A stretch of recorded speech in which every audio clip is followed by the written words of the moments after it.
Jadi selama periode pemerintahan Pak Prabowo yang dilantik di Oktober 2024, sampai hari ini Indonesia memiliki 53 kementerian lembaga, yaitu jumlah terbanyak semenjak Indonesia merdeka. Dan kementerian lembaga itu diisi sama kader-kader partai pendukung, para profesional yang terafiliasi, dan tokoh-tokoh yang bekerja keras untuk meloloskan Pak Prabowo jadi presiden. Itu adalah komitmen Pak Prabowo untuk mereka yang loyal sama Prabowo.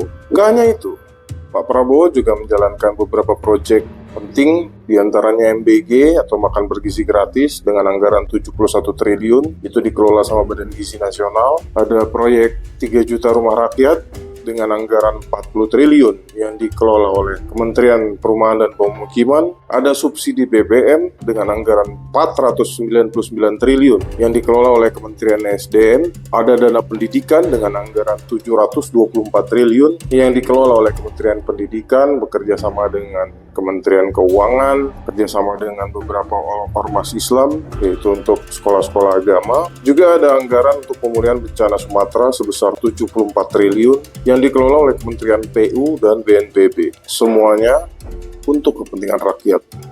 Dan biar para pendukung-pendukungnya yang duduk tadi punya kegiatan, pertanyaannya, apakah kebaikan Bapak Prabowo sudah dibalas dengan komitmen dan loyalitas? Masih ada nggak sengkuni dan tikus got di tengah-tengah pemerintahan kabinetnya Pak Prabowo? Hari ini saya mau bahas tentang para sengkuni di sekitar Prabowo.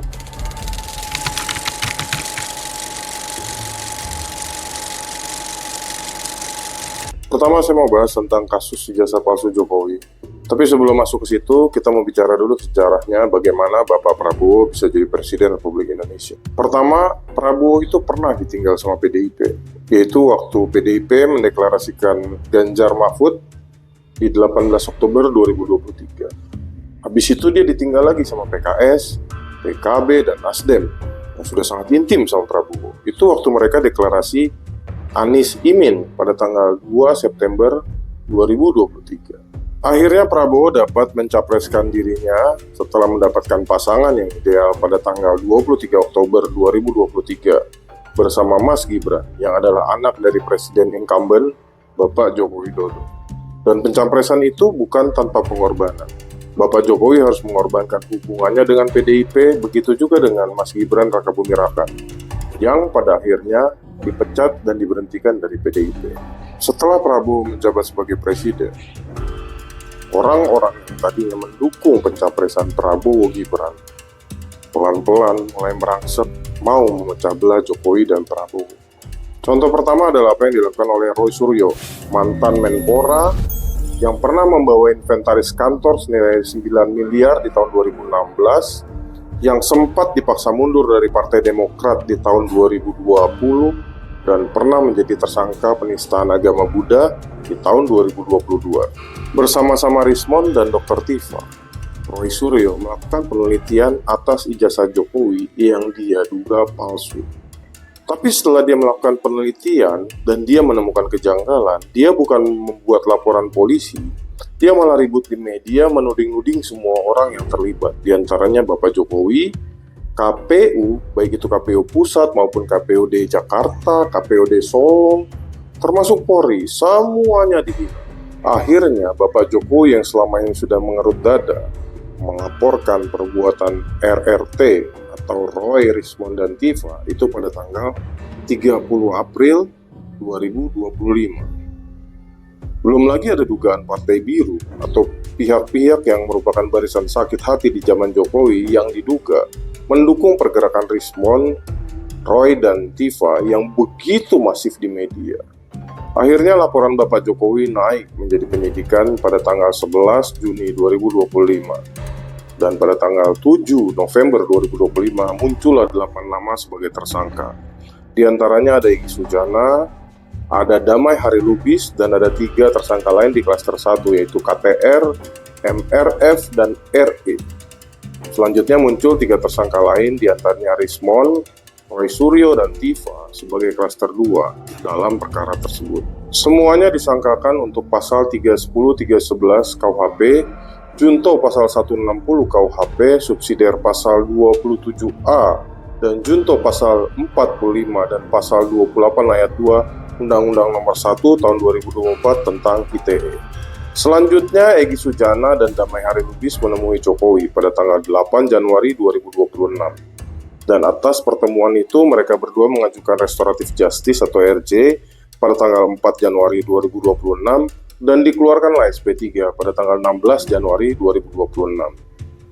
Selanjutnya, pihak Roy Suryo melalui pengacaranya Kozinudin yang seharusnya minta maaf dan menyelesaikan perkara ini. Selanjutnya menyebut Egy Sujana adalah pengecut. Itu tanggal 27 Januari kemarin. Berikutnya Refri Harun yang juga pengacaranya menyebut bahwa keyakinan tidak bisa dipidana. Itu pada Rakyat Bersuara tanggal 4 Februari kemarin. Selanjutnya pihak RRT menyurati Irwasum meminta agar dikeluarkan SP3 atas penanganan perkara yang dinilai janggal oleh penyidik. Itu tanggal 14 Februari kemarin. Dan keadaan semakin gaduh, semakin riuh, dan perpecahan terjadi di mana-mana. Pertanyaan, apakah mungkin drama panjang ini yang sudah berjalan hampir 3 tahun tidak ada sponsornya? Dari mana uang mereka? Siapa yang membiayai? Terus gimana dengan komitmen Partai Biru yang diduga ada di belakang Roy Suryo CS? Saya rasa Partai Biru itu duduk bersama-sama dengan Bapak Prabowo. Terus apakah dia nggak mandang hubungan Prabowo dengan Jokowi?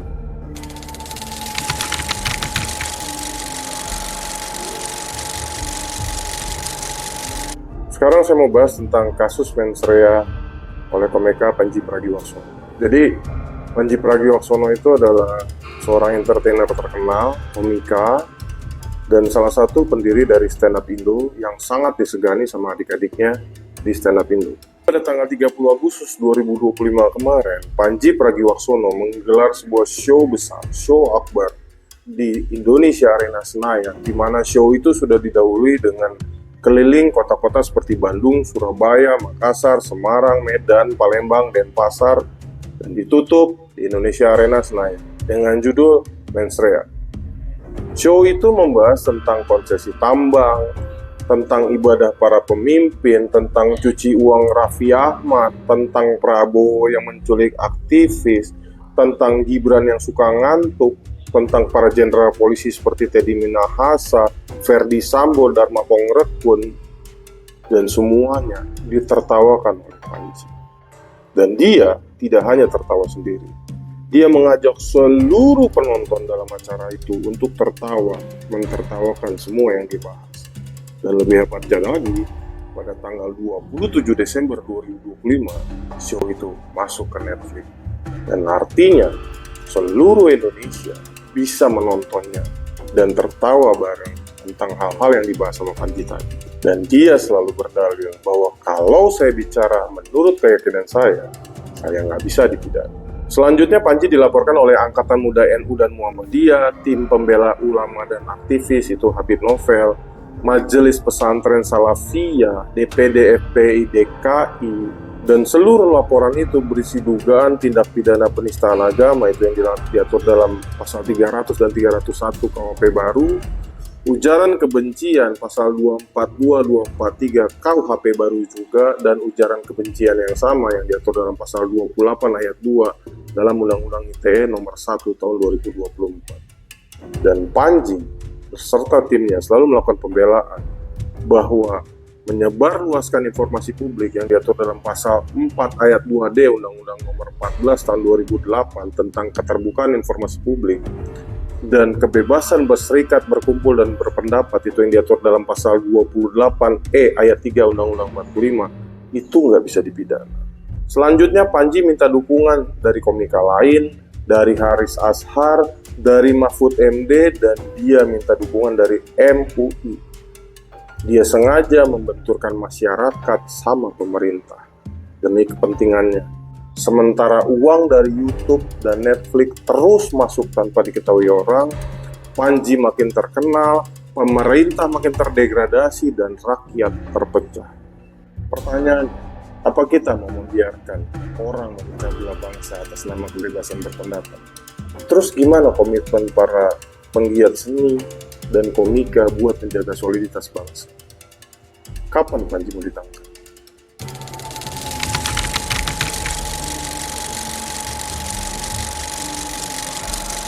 Selanjutnya saya mau bahas tentang kisruh BBM bersubsidi. Ini menarik dan seru. Kenapa? Karena masalah ini sudah panjang kali lebar. Jadi Pertamina itu diregulatori oleh Menteri ESDM.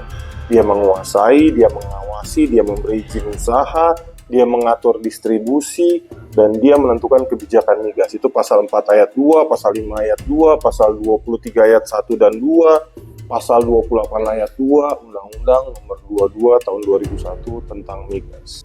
Sekarang kita mau bicara permasalahannya. Jadi subsidi BBM itu jumlahnya 499 triliun.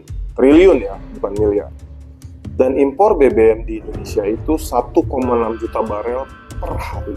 Sementara kemampuan produksi kilang-kilang minyak di Indonesia itu cuma 800 ribu barel per hari. Dan kapasitas kilang itu cuma 1,1 juta barel per hari. Dan jumlah kilang kita cuma 7. Dan itu pun dibangun sejak lama, minimal tahun 1990. Itu ada di Cilacap, Balikpapan, Balongan, Sumai Pakning, Pelaju, Kasim, dan terakhir Dumai. Itu yang kebakar terakhir kemarin. Sehingga distribusi BBM yang diimpor dari luar itu dilakukan dari kapal. Kenapa? Karena kilang minyak kita itu cuma sedikit. Jadi dari kapal dibagi-bagikan ke kapal-kapal kecil lainnya. Tradisional sekali. Jadi nggak efektif, nggak transparan, nggak bisa diaudit, dan seringkali nggak tepat sasaran. Makanya di daerah timur sana seringkali tidak mendapatkan distribusi BBM secara layak dan pantas. Selanjutnya di masa pemerintahan Presiden Prabowo ini, Kementerian SDM katanya berencana membangun beberapa kilang kecil. Itu ada 17 jumlahnya. Ada di Lok Semawe, Sibolga, Natuna, Sukabumi, Cilegon, Semarang, Surabaya, Sampang, Pontianak, dan lain-lain. Selanjutnya dalam kondisi di mana kilang minyak jumlahnya sangat sedikit dan rencana pembangunan 17 kilang kecil tadi belum jalan, Pertamina tiba-tiba membuat kebijakan di mana impor minyak harus lewat mereka. Itu pada bulan Agustus 2025. Dan semua pemain swasta, diantaranya Shell, Vivo, BP, dipaksa untuk beli dari Pertamina. Di mana kuota, harga, spek, kualitas, dan kadar etanolnya Pertamina yang menentukan. Itu bagai buah si malakama buat mereka. Kalau dibeli rugi, kalau nggak dibeli, mereka bangkrut. Faktanya sudah banyak pom bensin swasta yang tidak bisa beroperasi karena tidak punya BBM. Akhirnya mereka lapor ke DPR dan nggak direspon juga. Selain permasalahan monopoli tadi, ada juga beberapa kasus yang terjadi di tubuh Pertamina. Di antaranya pengadaan tanker VLCC atau Very Large Crude Carrier yang merugikan negara sampai 56 juta US dollar. Itu terjadi di 2028. Perdagangan minyak mentah Pertamina Energy Trading Limited atau Petral dan Pertamina Energy Services atau PES yang dilakukan oleh Managing Director Bambang Irianto dan merugikan negara sebesar 250 triliun pada tahun 2024. Pengadaan liquid natural gas atau LNG oleh Dirut Karen Agustiawan yang merugikan negara sebesar 2,1 triliun. Itu pada tahun 2011 sampai 2021. Belum lagi korupsi tata kelola minyak mentah dan produk kilang oleh Dirut Pertamina Patraniaga Rifa Siahaan dan Riza Khalid yang sampai sekarang masih buronan. Itu merugikan negara 285 triliun. Dan 62 triliunnya itu kerugian konsumen. Itu dibongkar di tahun 2025. Dan semua diduga melanggar pasal 2 ayat 1, pasal 3, junto pasal 18 Undang-Undang nomor 20 tahun 2001 tentang tindak pidana korupsi. Junto pasal 55 ayat 1 KUHP, yaitu turut serta atau menyuruh atau menyarankan.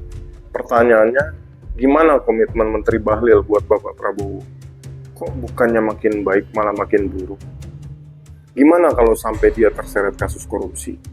Golkar itu kira-kira setia sama Bapak Prabowo atau setia sama Bahlil?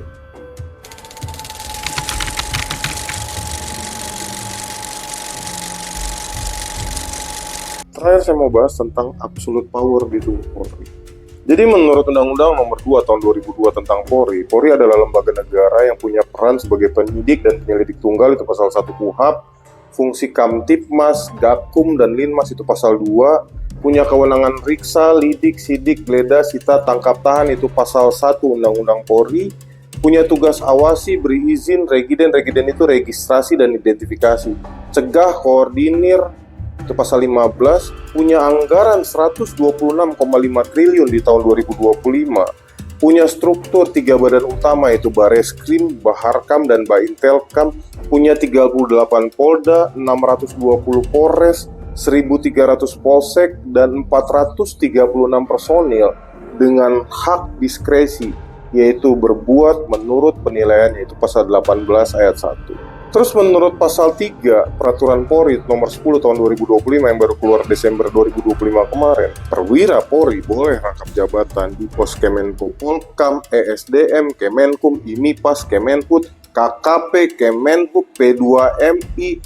ATR BPN, Lemhanas, OJK, PPATK, BNN, BNPT, BIN, BSSN, dan KPK. Sekarang kita ulas. Sampai hari ini, fungsi P3M atau Pelayan Pelindung Pengayom Masyarakat belum maksimal. Contohnya, LP Bos Rental yang ditolak oleh Polsek Cinangka yang berujung penembakan oleh salah satu oknum TNI AL di jalan tol. Belum lagi ada anggota FPI yang ditembak di kilometer 50 tol Cikampek. Dan masih banyak lain yang belum bisa dilakukan maksimal oleh Polri. Sekarang fungsi penegakan hukum. Polri yang seharusnya menegakkan hukum seringkali malah terjebak melanggar hukum. Sekarang kita mau bahas kejadian jeruk makan jeruk, di mana anggota Polri terpeleset melakukan pelanggaran hukum. Ada Ketua KPK Firly Bahuri, ada Kabareskrim Susno Duaji, ada Kakor Lantas Joko Susilo, ada Kapolda Sumsel Teddy Minahasa, ada Kadif Propam Ferdi Sambo, ada Karopaminal Hendra Kurniawan, ada Dir Narkoba Polda Metro Jaya Donald Simanjuntak, ada Kapolres Bima tuh yang baru kemarin itu Didik Putra Kuncoro, ada Kapolres Bukit Tinggi Dodi Prawira Negara, ada Kasat Narkoba Bima Malaungi, ada Kapolsek Astananyar Yuni Purwanti, ada penyidik KPK Stefanus Robin, dan masih banyak lagi pelanggaran-pelanggaran yang udah terjadi dan dibongkar di media. Sekarang kita bahas fungsi Kaptipas. Saya mau tahu gimana Polri menyikapi Habib Bahar yang kemarin baru menganiaya Banser dan berkoar-koar karena tidak ditahan.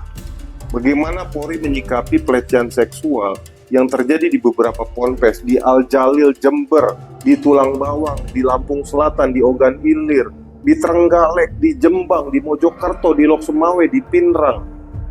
Bagaimana Polri menetralisir tekanan masyarakat sambil menegakkan hukum? Pertanyaannya, buat apa anggaran Polri sebesar itu kalau buat lawan penjahat uang? Sudah efektif belum penggunaan? Terus gimana komitmen Polri buat dukung Bapak Prabowo? Kalau masih ada oknum yang dukung judol, tambang, narkoba, dan semua tindak pidana lain. Itu perlu kita bahas.